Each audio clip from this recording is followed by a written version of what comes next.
ya dhambi na mauti, na hivi kutuweka huru sisi si tena watumwa bali wana huru kwa kupitia kifo.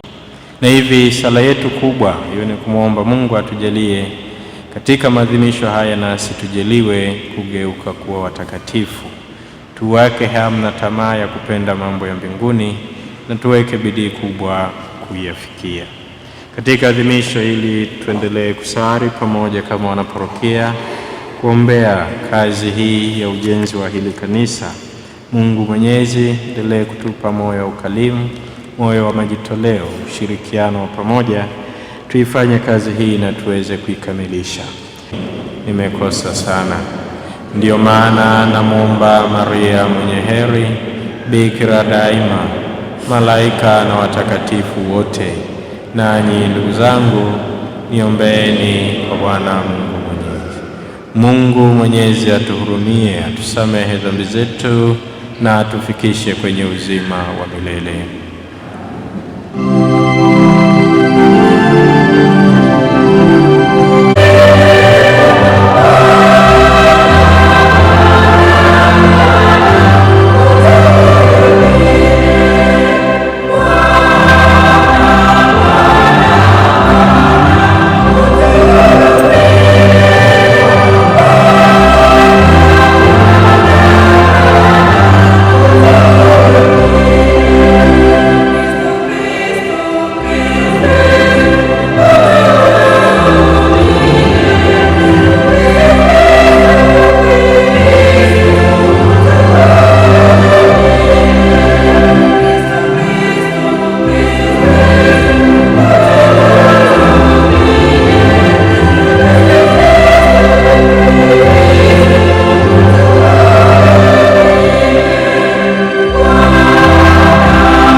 umetufungulia siku ya leo mlango wa uzima wa milele kwa njia ya mwanao pekee aliyeshinda mauti.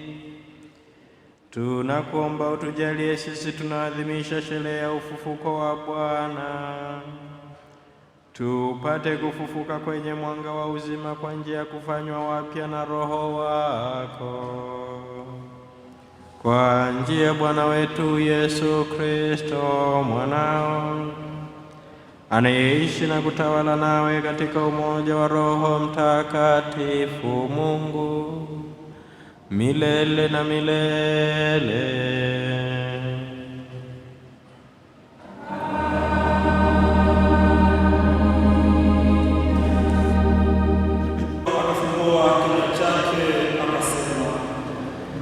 Jambo lile mimi nilijua, lililoenea katika Uyahudi wote likianzia Galilaya.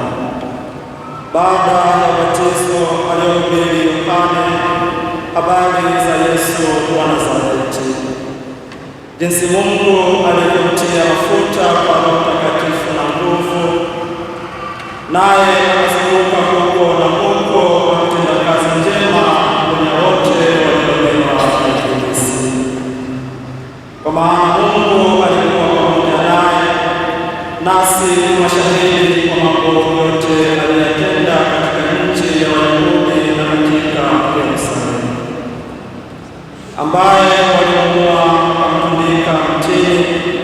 Huyo Mungu alimfufua siku ya tatu, akamjalia kudhihirika si kwa watu wote, bali kwa mashahidi waliokuwa wamekwisha kuchaguliwa na Mungu, ndiyo sisi tuliokula na kunywa naye baada ya kufufuka kwake kutoka kwa wafu. Akatuagiza kuhubiri watu na kushuhudia ya kuwa huyo ndiye aliyeamriwa na Mungu awe mhukumu wa wahai na wafu. Huyo manabii wote humshuhudia ya kwamba kwa jina lake kila duniani aaminie atapata ondoleo la dhambi. Neno la Bwana.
Mkono wa kuume wa Bwana umetukuzwa, mkono wa kuume wa Bwana hutenda makuu.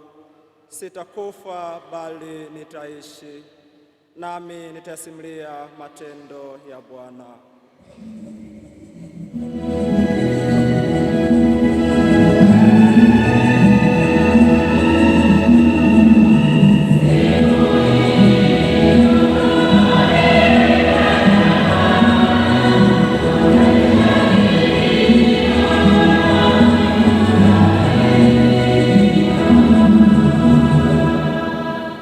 Jiwe walilikataa waashi limekuwa jiwe kuu la pembeni.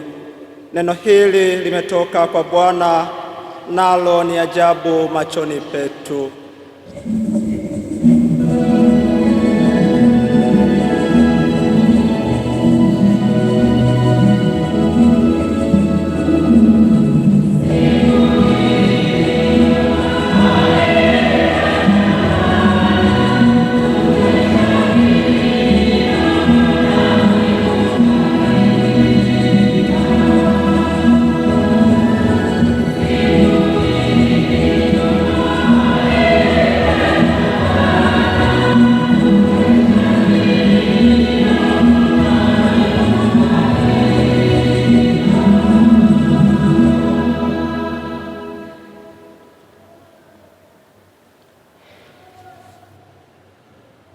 Somo la waraka Mtume Paulo kwa Wakolosai.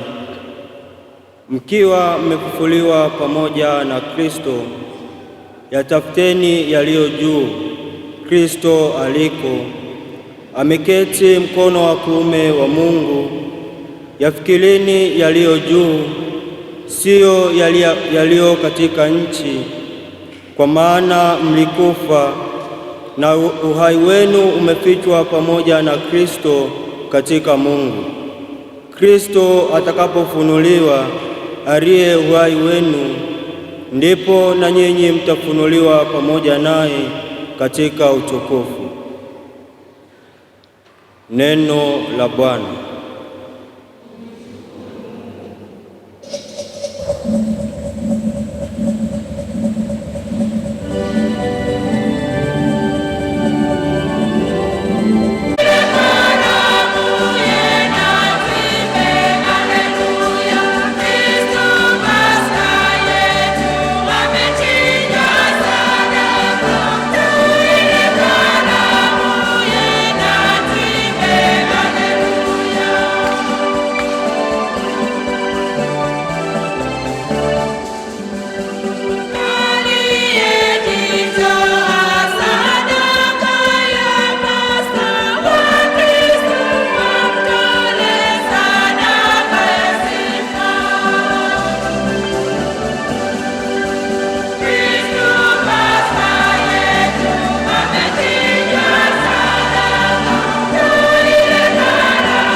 jana usiku katika kesha la Pasaka, tulipowasha moto na mshumaa wa Pasaka na kupiga mbiu kusifu mwanga huu ambao ni Kristo mwenyewe aliye mwanga wa mataifa.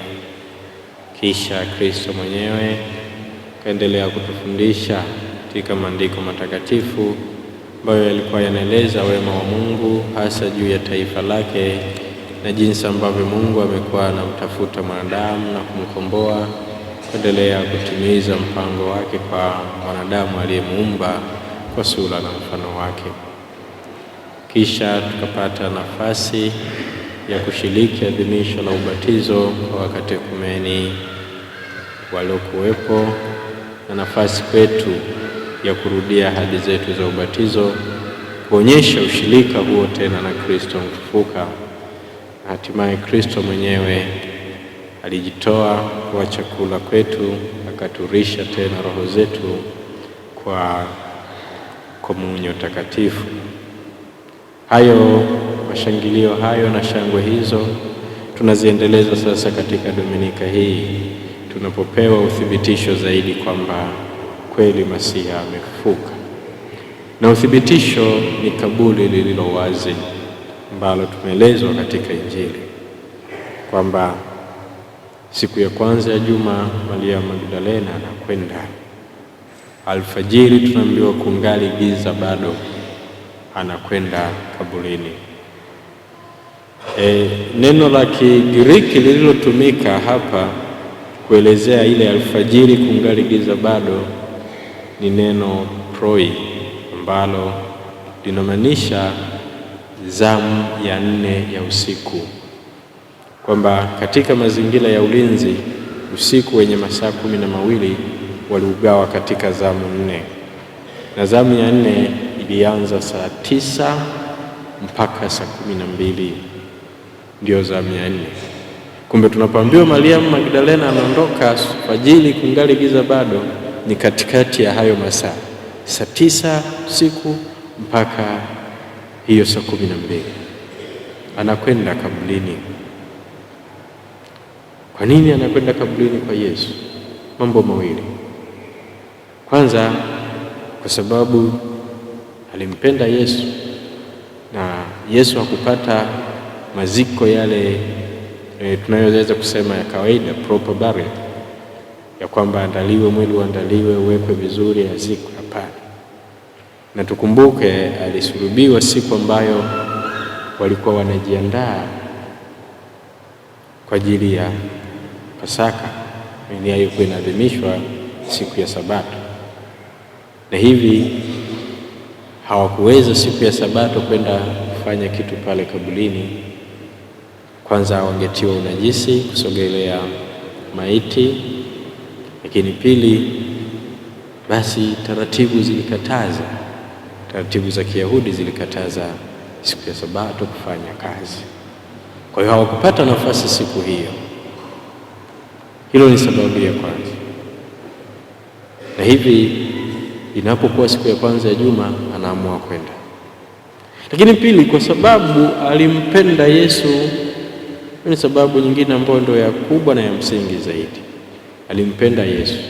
Pamoja na kwamba katika taratibu za jamii ya Kipalestina wakati huu wa kifo cha Yesu, iliaminika kwamba roho ya mtu aliyekufa iliendelea kulandalanda juu ya kaburi, kuzunguka kaburi kwa siku 3, na mwili utakapoanza kuharibika wa yule maiti, basi ile roho iliondoka. Ndio maana wengi walitamani siku ya 3 kwenda kupaka mafuta, sasa kwamba tayari ile roho imeondoka, mwili upo, na hivi wanahangaika na mwili, wanadiri na mwili, wanauhifadhi vizuri sasa, katika tumaini pia la kwamba kuna ufufuo. Waliamini pia hilo. Kwa hiyo anaenda kule akisukumwa na hayo mambo mawili. Anapofika kule anaona kaburi liko wazi. Makaburi yale yalirudishiwa na jiwe ambalo lazima uliviringishe ndipo ingie. Anapoona kaburi liko wazi, wataalamu wa maandiko wanasema kwamba pengine liwazia mambo mawili. Jambo la kwanza kwamba pengine hawa Wayahudi ambao walimsulubisha Yesu wakamuua kwa kifo cha msalabani hawakulizika na kila ambacho walikifanya, na hivyo walihitaji kufanya zaidi na zaidi, kama kuendelea kukomesha kabisa. Kwa kadhani pengine wamekuja ndio waliochukua mwili kwenda kuufanyia kitu kingine kibaya zaidi, kama kuendelea kusulubisha zaidi na zaidi. Hilo lilikuwa ni wazo la kwanza. Lakini wazo la pili ni kwamba katika mazingira yale kulikuwa na viumbe ambavyo vilihusanishwa na nguvu fulani si za kawaida, ambavyo vilikula mizoga, na hivi wakati mwingine vilivamia makaburi na kuchukua maiti zile walizoweka na kwenda kuzitumia kama chakula. Katika mazingira yote haya mawili na mawazo yote haya mawili, kwa namna yoyote vile, kwa mwanamke ni ngumu kukabiliana nayo. Kama kweli Wayahudi wako pale, ni ngumu yeye kukabiliana na Wayahudi wale ambao kama kweli wamekuja kutoa ule mwili kwenda kufanyia kitu kingine. Lakini hata kama ni wale wanyama wale wanaokula mizoga, bado kwake ni mazingira ambayo hawezi kukabiliana nayo, na ndiyo maana anatoka kaburini haraka sana, anakwenda kwa Petro na kwa yule mwanafunzi mwingine ambaye Yesu alimpenda, ambaye ndiye Yohana. Hajitaji kwa sababu yeye ndiye mwandishi, na anapofika kule anamwambia, wamemwondoa Bwana kaburini, wala hatujui walikomweka. Ndio taarifa anayokwenda kuwapatia. Na baada ya hapo sasa, hawa wote wawili, Petro na mwanafunzi ambaye Yesu alimpenda, wanatoka mbio. Kwa sababu Petro kwa umri umeenda kidogo, basi mbio zake ni za kiutu uzima kidogo, na hivi anakawia kufika. Huyu ambaye alikuwa bado kijana zaidi anafika mapema zaidi kaburini, na anapofika haingii kwa sababu tukumbuke Petro ndiye mwamba, ndiye aliyekabidhiwa majukumu haya ya uongozi, ndiye kiongozi, na kama ni uthibitisho juu ya mambo anapaswa asimame yeye aseme. Tumemsikia na kwenye somo la kwanza amesema yule mliyesulubisha, sisi ni mashahidi wa haya mambo, ameeleza kwenye somo la kwanza. Kwa hiyo anachungulia tu, haingii. Petro anapofika anaingia anaona vile vitambaa na leso na sanda, halafu baadaye na huyu anaingia. Tunaambiwa anapoingia huyu mwingine anaona na kuamini, anaona na kuamini. Kwa hiyo hapa ndugu zangu, si habari ya kwamba Yesu alikuwa amesema, ni habari ya yeye kuona, na baada ya kuona anaamini. Tuwatazame ndugu zangu hawa watu wawili, Yohane na Maria Magdalena. Maria Magdalena alikuwa na upendo mkubwa kwa Yesu. Pengine tunaweza tukasema ndiyo alimwondolea pepo 7, lakini ndiyo sababu pekee iliyomfanya ampende? Wangapi walioponywa na Yesu, waliokuwa viwete, waliougua miaka 38, waliougua miaka 12 magonjwa kutoka damu, na kupitia Yesu wakapona? Ni wangapi? Wangapi waliofufuliwa na Yesu? Wangapi waliosamehewa dhambi zao? Wangapi waliookolewa? Mwanamke aliyekamatwa katika uzinzi alipopelekwa kwa Yesu, Yesu akatoa hukumu, asiye na dhambi awe wa kwanza kutupa jiwe, akasalimika. Je, walikuwa wa kwanza kwenda kaburini?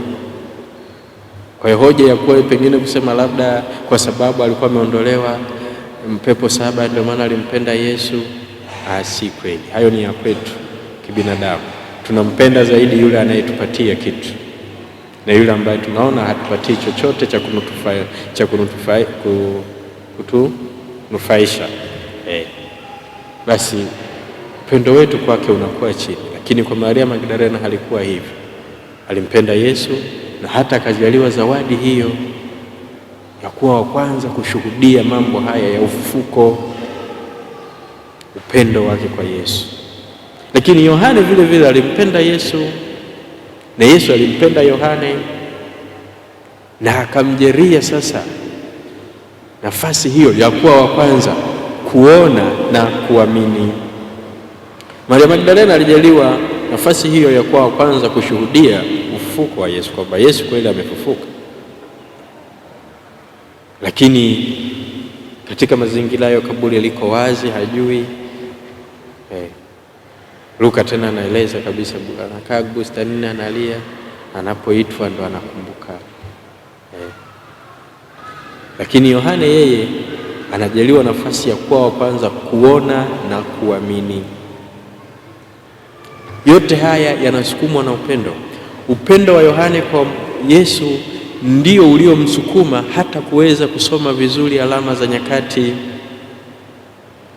Na hili ndugu zangu, ninyi ni mashahidi.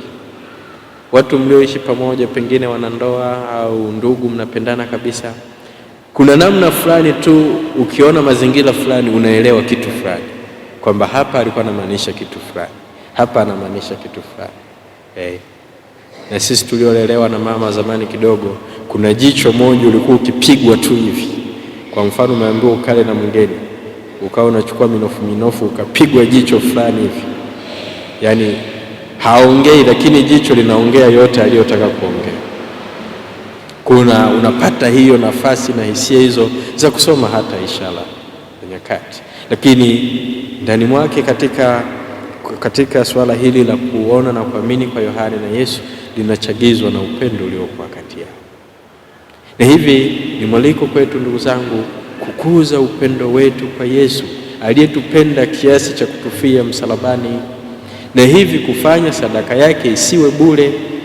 Tumpende na tushughulikie na sisi, ipo sehemu inayotuangukia kwa ajili ya wokovu wetu, tuitimize vizuri hiyo.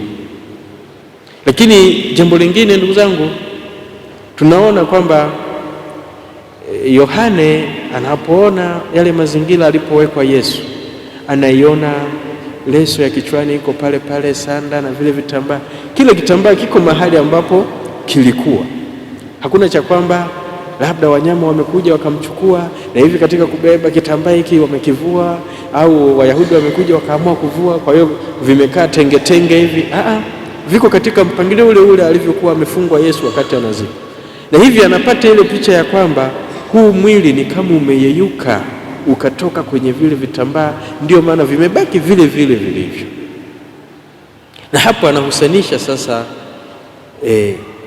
kama umetoka hivi, maana yake hakuna nguvu ya nje iliyoingia hapa ya kibinadamu, ni Mungu mwenyewe ametoka katika mwili watu. Na ndio maana anaamini. Sasa sisi tuko hivi, tuna changamoto ya kuhusanisha na kuingiza nafasi ya Mungu katika yale mengi ambayo tunafanya na kuonja mafanikio. Inakuwa ni ngumu, yaani tunashindwa ile kuhusanisha hicho alichokiweza kukifanya Yohana. Wengi kinatushinda, na hata kuzani kwamba yale ambayo tunayatenda hivi na vile na vile na vile, yote ni kwa nguvu zetu sisi wenyewe. Tunasahau nafasi ya Mungu. Nilikuwa naombea misa ya kwanza hapa kuelekea mitihani ya form 4, mitihani ya la 7, mitihani ya form 6, nia za kuomba.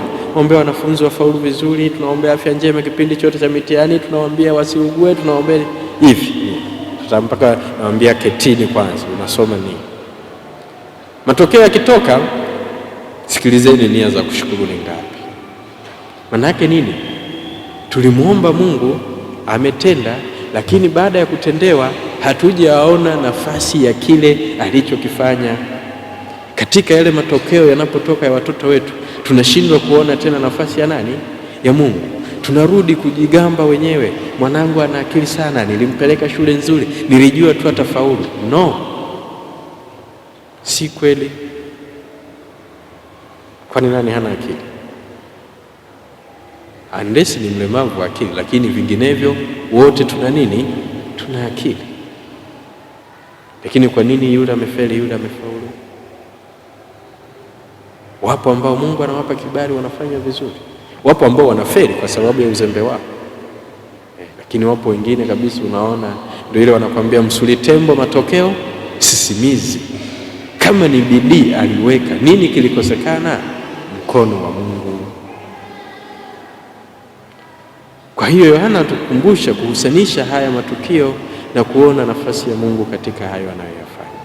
Na hivi tunapoona nafasi ya Mungu itusukume sasa kama yeye Yohana na Maria kumpenda zaidi Mungu na hata kutamani kuungana naye, na hivyo kuyafanya yanayotupasa kwa wakati huu vizuri inavyotakiwa, ili hatimaye na sisi tukashiriki furaha hizi za Pasaka, na hasa Pasaka isiyokuwa na mwisho, Pasaka ya milele mbinguni. Ndilo liwe lengo letu, na hivi tukazane kwamba kila mmoja afikie hatua hiyo. Ni hatua ambayo ukifikia unapata kuitwa mtakatifu. Na hivyo kwa kuwa tumeshirikishwa mateso, kifo na ufufuko wa Bwana wetu Yesu Kristo kwa sakramenti ya ubatizo, tuhakikishe kwamba nasi tunaingia katika utukufu wa ufufuko wake, na huko tukafurahi pamoja naye milele. Tumsifu Yesu Kristo.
Usisahau kushare, kusubscribe na kulike.